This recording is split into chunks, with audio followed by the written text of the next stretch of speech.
Le trading reçoit l'image du capitalisme vorace, où les gagnants empochent la somme d'une vie en à peine une seconde, tandis que d'autres perdent une somme qu'ils seraient incapables de rembourser, qu'il n'a aucune utilité dans la vie quotidienne de la population, aucune valeur sociale, qu'il enrichit seulement les plus grandes entreprises spéculatrices du monde et vivrait sur le dos de la misère du monde. Il s'agit d'un pari insensé et destructeur.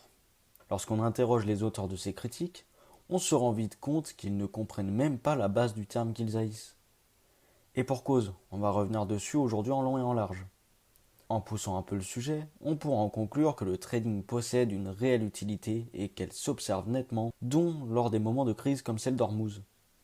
On peut même affirmer qu'il est à certains égards vital dans la société et qui est protégé par ces soi-disant rapaces de traders. Oui, cette affirmation semble totalement absurde en premier lieu, mais suivez bien ce que je m'apprête à vous dévoiler afin de vous faire un avis concret. Évidemment, je ne détiens pas la vérité, et je ne souhaite pas vous convertir au trading.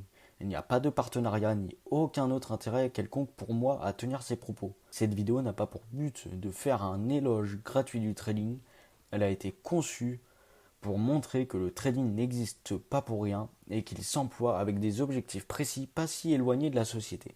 Il est question ici de saisir la pertinence du trading dans l'économie et la finance.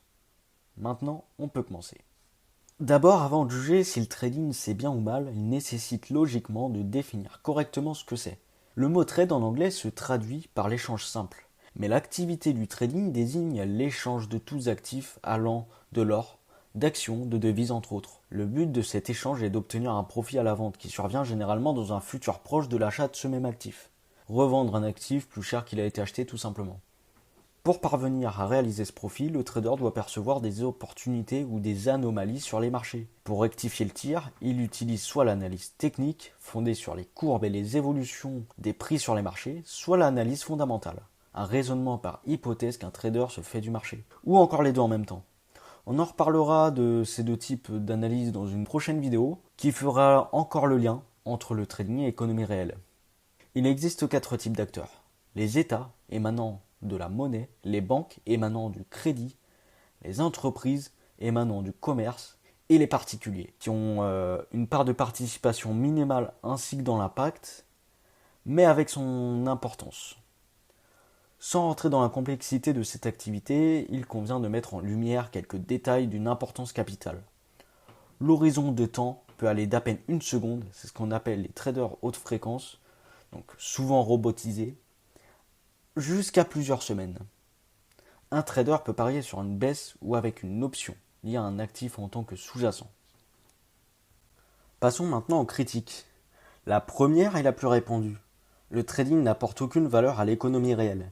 Cette remarque s'intitule Le jeu des chaises musicales par l'économiste John Maynard Keynes. Le concept de la bourse en serait détourné de son sens et de son utilité. Elle ne servirait plus seulement à lever des capitaux pour financer les activités et différents projets d'une entreprise à long terme, mais à se faire des plus-values sur le court terme. Selon cette idée, le trading se résume à une activité extractive et non productive, dans le sens où des talents sont employés à attraper des profits sur des mini-variations de prix alors qu'ils pourraient servir à des causes comme l'écologie ou la médecine par exemple. Un autre argument, très intéressant celui-ci, évoque la spéculation des contrats à terme sur les matières premières, aggravant la faim dans le monde selon plusieurs ONG, dont Oxfam et Foodwatch. La spéculation des traders soutiendrait la hausse des matières premières agricoles afin de pousser l'inflation et tirer des profits. De ce fait, des millions de personnes se retrouveraient dans une situation de pauvreté extrême dans les pays en développement. Pour indication, un contrat à terme est un produit financier dérivé signifiant une option pour anticiper une variation future du prix. Il s'agit d'acheter ou vendre un actif sous-jacent en quantité déterminée à une date d'échéance avec un prix donné. Le trading renforcerait aussi les inégalités, puisque des hedge funds réalisent des profits individuels non redistribués. Les hedge funds, comprenant les 1% les plus riches au monde, captent du capital immense sans participer à l'économie réelle. L'insuffisante taxation de ces fonds favoriserait l'accroissement des inégalités selon des politiciens de gauche et des ONG comme l'Attaque. Enfin, l'argument ultime, invoquant la privatisation des gains et la socialisation des pertes. Ces dernières seraient remboursées à l'aide de l'intervention de l'État avec l'argent public afin de sauver le système bancaire de son effondrement. Bon, on a du lourd à débroussailler. C'est vrai que ces arguments paraissent complètement vrais, et on a certainement tous entendu au moins un de ceux-ci dans des grands médias, de la part de journalistes, d'économistes, de directeurs d'ONG, de politiques ou encore d'autres. Toutefois, aucune nuance n'a été introduite quand on a pu entendre ce genre de discours. Et pourtant, il y en a bien des choses à redire. Et comme une bêtise s'émet en 10 secondes mais un temps infiniment plus loin à débunker, forcément les contre-arguments sont logiquement moins connus et donc moins diffusés. Reprenons le premier argument où l'on nous dit que le trading n'apporte aucune valeur à l'économie. Celui-ci n'est pas méchant, une question suffit à déstabiliser sa crédibilité. Pourquoi cette activité perdure tant si elle ne crée pas de valeur? En effet, il existe bel et bien des salles de trading chez les institutionnels et les grandes entreprises. Des professionnels sont engagés par ces entreprises, donc elles sont forcément rentables quelque part. Si elle était aussi néfaste, pourquoi les entreprises cotées ou autres émetteurs d'actifs ne prohiberaient pas le trading sur leurs actifs ou ne se prémuniraient pas de protection des titres vulnérables qu'ils émettent? Et pourquoi ces gens-là ne s'intéressent pas un minimum à la raison qui incite le comportement des traders? Est-ce qu'on n'y trouverait pas là une réponse véritable plutôt qu'une idée simple à comprendre et politiquement très éthique à porter? Cette critique est trop facile à porter avec la persuasion de la morale. Et c'est là que le sujet devient intéressant. Car le trading, ce n'est pas juste quelques riches cerveaux qui souhaitent spéculer par pur intérêt financier. En réalité, un trader corrige le marché. Il repère les anomalies et les excès dans les prix selon son analyse. Il fait un pari quand il achète à un niveau qui ne convient pas à la réalité selon l'analyse qu'il a effectuée, puis revend l'actif à la valeur qui correspond le plus à un niveau acceptable. Si son pari est bon, alors il est rémunéré par le profit qu'il réalise. Sinon, il s'inflige une perte. On peut alors affirmer dans un sens que le trader est rémunéré pour réguler les excès du marché. C'est logique. Et il n'est pas le seul qui profite de son activité. En effet, rien qu'à savoir que les traders ajustent les vraies valeurs des actifs en plus de tous les autres acteurs du marché permettant d'obtenir un prix qui reflète la réalité, forcément les investisseurs ne peuvent qu'être un peu plus ou du moins carrément plus rassurés avant de prendre une décision. Le marché gagne en confiance et en sérénité. En plus des investisseurs, les entreprises émettrices sur les marchés financiers ont aussi intérêt que les traders interviennent sur leurs actifs, car la transparence et l'équilibre des prix rassurent les investisseurs d'acheter leurs actifs, permettant d'attirer de plus de capitaux et améliorer la santé financière des entreprises. Puis à propos de l'idée de gâchis que représente le développement d'ingénieurs en finance qui partent dans le trading alors qu'on aurait besoin de plus d'ingénieurs pour lutter contre le réchauffement climatique ou encore dans la santé, il serait peut-être préjudiciable d'imaginer qu'on ne devient pas ingénieur avant de choisir quelle branche choisir. Chacun développe ses facultés dans son domaine où il performe le mieux. Passons au prochain. Selon ces ONG, c'est le trading qui fait exploser les prix des matières premières et induisent que le problème de la faim dans le monde serait causé par les méchants capitalistes sur leur ordinateur à des milliers de kilomètres. Bon, là encore, n'existe-t-il pas d'autres problèmes liés à la faim dans le monde? Si on creuse un peu, on trouve vite. Quelques exemples rapides. Le changement climatique qui crée des grandes sécheresses, voire des incendies toujours plus amples chaque année. À moins que là encore ce soit aussi les traders qui spéculent aussi sur le climat et la météo ou s'improvisent pyromanes. C'est pas sérieux.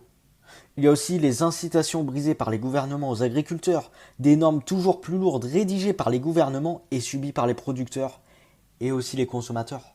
Le problème ne se situe pas forcément qu'au niveau de l'échange.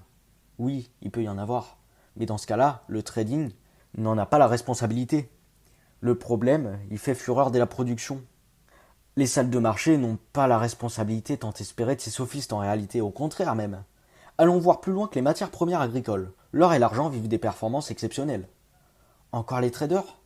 Non, juste des institutionnels et particuliers qui perdent confiance aux États qui décident de diversifier dans les valeurs refuges, un endroit où ils sentent leur capital bien plus en sécurité. Nouvel argument, mais la crédibilité ne change pas. Les inégalités se renforceraient par des hedge funds au profit démesurément supérieur et non redistribués. Bon, quelques économistes comme Piketty ou Porcher, mais aussi des politiciens pour soutenir cette idée.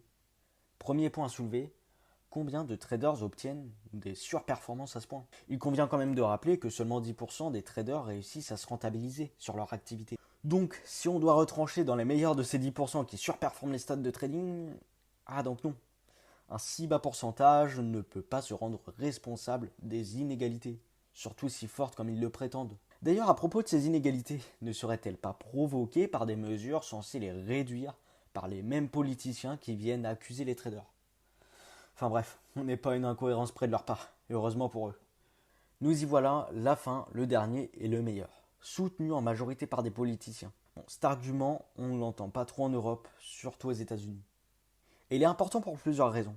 La fourberie de ces types, la méconnaissance générale en matière d'économie et finances de la population, la déresponsabilisation des dirigeants politiques vis-à-vis de leurs échecs. Plusieurs mensonges organisés qui propulsent des idées nauséabondes de l'économie qui découlent sur la politique. Et les victimes restent toujours les mêmes, les citoyens. Malgré son traitement massif, la crise de 2008 demeure bien incomprise. Persiste encore l'idée que les États ont dû venir à la rescousse du système bancaire à l'aide d'argent public. La raison? Des excès de spéculation de la part des traders de ces banques. Certes, les profits étaient privatisés. Même ce point suffit à insurger les idéologues qui souhaiteraient que les profits privés soient redistribués. Mais surtout que les pertes ont provoqué l'effondrement du système bancaire et ont nécessité l'argent des citoyens afin de maintenir en vie ce système financier. Bon, petit point à admettre.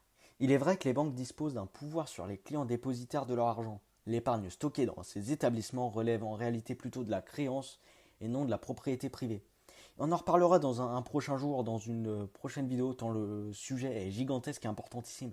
C'est pour cette raison que je vous demande de vous abonner si le sujet vous plaît, parce qu'il sera traité très prochainement. Bon, revenons-en à nos idéologues. Selon eux, ce sont les pertes des trading qui auraient effondré l'économie et la finance du monde entier. Certes, cette activité peut avoir des répercussions au vu des volumes et sommes émises, mais n'oublions pas le nom que porte cette crise, les subprimes. Alors qu'une décision politique a ordonné aux banques de prêter aux insolvables pour que ces derniers s'offrent un bien immobilier. L'objectif du président américain, c'était que tout citoyen puisse devenir propriétaire de leur bien immobilier. Et de toute façon, les banques peuvent revendre les biens si les insolvables ne parviennent pas à les rembourser. Et ce qui devait arriver arriva. Inflation explosive, les biens immobiliers ne se vendent plus car il y en a en abondance sur le marché. Et la suite, on la connaît. Les banques bloquent les fonds de leurs clients, certaines font faillite. Mais là encore, des politiques qui ont soutenu et soutiennent encore cette mesure irresponsable accusent les activités de trading de l'effondrement cruel économique et financier dû, il faut le rappeler, au crédit accordé qui n'en avait pas lieu d'être. Et c'est dans ce genre de cas qu'on remarque qu'il est tellement facile de dire des bêtises et de les diffuser. On va quand même pas s'arrêter à simplement contredire ces petits pics envoyés. Allons voir des cas concrets où le trading a véritablement prouvé son utilité. Commençons par l'exemple le plus flagrant ayant eu lieu en 2010 dans le contexte de crise des dettes souveraines. Juste après celle de 2008 et en plein dans ses conséquences, la Grèce atteint un niveau de dette insoutenable, ce que les marchés sanctionnent par une envolée du taux d'intérêt exigé par les marchés sur la dette grecque. L'État rencontre alors des difficultés à se financer par les marchés en raison de l'aggravement structurel de sa dette. Ainsi, les traders envoient des signaux sur les marchés en sanctionnant les gouvernements d'autres États dont la dette structurelle s'aggrave, comme notamment l'Italie ou l'Espagne, ou encore d'autres pays du sud de l'Europe. Cette correction apportée par les traders a permis de mettre en lumière que les États ne pouvaient plus continuer de s'endetter excessivement et se financer facilement sur les marchés obligataires, les forçant à tenir une discipline budgétaire. De ce fait, le trading a prouvé une utilité claire. Sanctionner les gouvernements et les empêcher de dégrader les finances publiques sans impunité. Sa deuxième utilité n'est pas des moindres non plus. Retour en l'an 2000 où un enthousiasme énormissime des investisseurs propulsait les valeurs technologiques à des sommets exceptionnels. C'est ce qui se nomme aujourd'hui la bulle Internet. Les valorisations avaient explosé les plafonds à tel point que des entreprises sans revenus atteignaient des valorisations à plusieurs milliards. Ici encore, ce sont les traders qui sont occupés de remettre le marché dans le bon sens par des ventes massives. De ce fait, les grands indices boursiers comme le Nasdaq ou encore le CAC 40 dégringolent totalement, forçant à montrer la réalité économique telle qu'elle l'était réellement. L'utilité du trading dans cet exemple? C'est une régulation naturelle sans intervention de l'État. Le trading permet de corriger les excès du marché, plus ou moins gros, ce qui dure depuis des années comme ceux du court terme. La correction des excès demeure la principale mission du trading, et elle s'effectue au quotidien, en temps de crise ou non. À propos des matières premières, l'exemple récent avec la guerre en Iran nous offre un exemple concret de l'utilité du trading. On a beaucoup déploré les hausses invraisemblables du carburant, surtout en France. Malgré tout, le prix du carburant n'a pas atteint le sommet le plus violent possible. La raison ? Des contrats futurs négociés et tradés par Total Energy ayant permis à l'entreprise de se fournir du carburant moins cher et d'avoir diversifié son approvisionnement avant la crise. Alors oui, la hausse de prix fut explosive, mais ce coup de maître de Total a amorti fortement la hausse des prix qui n'a pas atteint, en termes de pourcentage, celle de la guerre en Ukraine. Puis il a évité le risque de pénurie de carburant, tandis que l'Italie, par exemple, a dû prioriser selon des critères dans sa société entre ceux dont le besoin était jugé plus important que d'autres dans le but de ne pas se retrouver en manque, surtout en kérosène. Petite précision sur la hausse des prix du carburant durant cette crise. Elle s'est aggravée surtout de la faute des taxes par l'État. Il n'y a qu'à voir la composition du prix à la pompe pour s'en apercevoir. C'est fou. Pourtant, sur de nombreux actifs, le trading agit aussi sur les devises. Et ce n'est pas un moindre détail. En effet, qui dit devise dit économie d'un pays entier, voire d'une région du monde. Les conséquences peuvent même impacter une société entière, voire dans certains cas le monde entier. L'exemple le plus célèbre date de 1992, dans un contexte où la Banque d'Angleterre tente de maintenir le niveau de la livre sterling dans le mécanisme de change européen. Pour cela, il nécessite de conserver des taux d'intérêt élevés alors que les signaux économiques du pays étaient mauvais, le tout rendant la parité surévaluée selon le marché. C'est alors que de nombreux traders ainsi que George Soros se débarrassent de la livre, lui donnant un fort mouvement baissier, avec les conséquences suivantes. Des dépenses en dizaines de milliards de la Banque d'Angleterre et un relèvement des taux.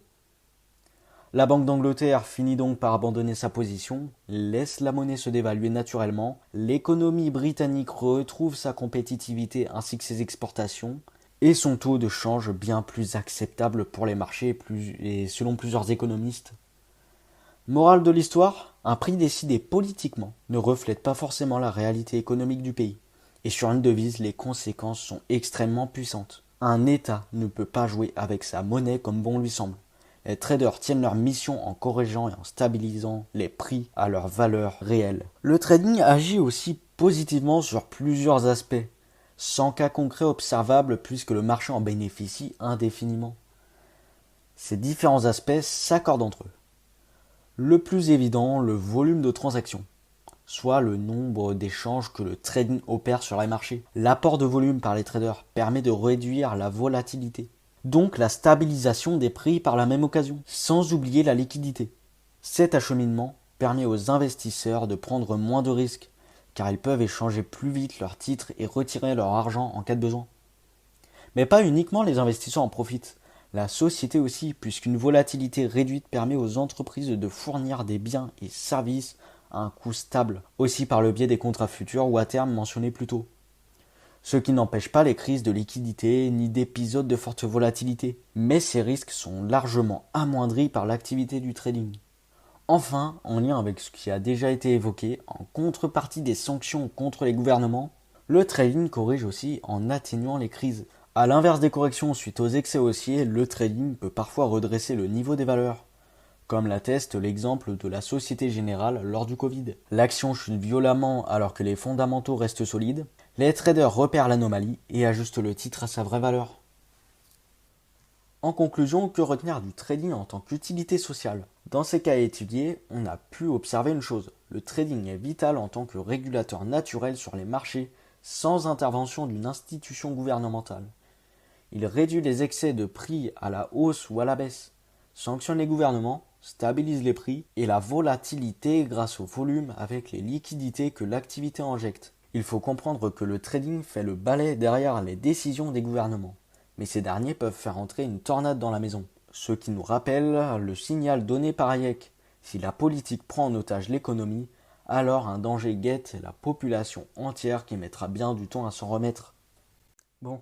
Merci d'avoir suivi cette vidéo, j'espère qu'elle vous a plu. J'espère aussi vous avoir appris des choses.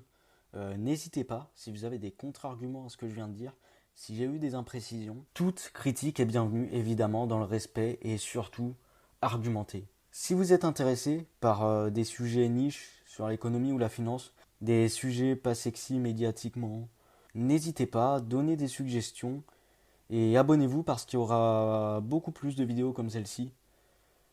Et donc voilà, merci de liker, de propulser ces vidéos, histoire de faire agrandir une communauté où on pourra discuter justement de ce genre de sujet, de commenter. Et on se dit à une prochaine. Allez, ciao.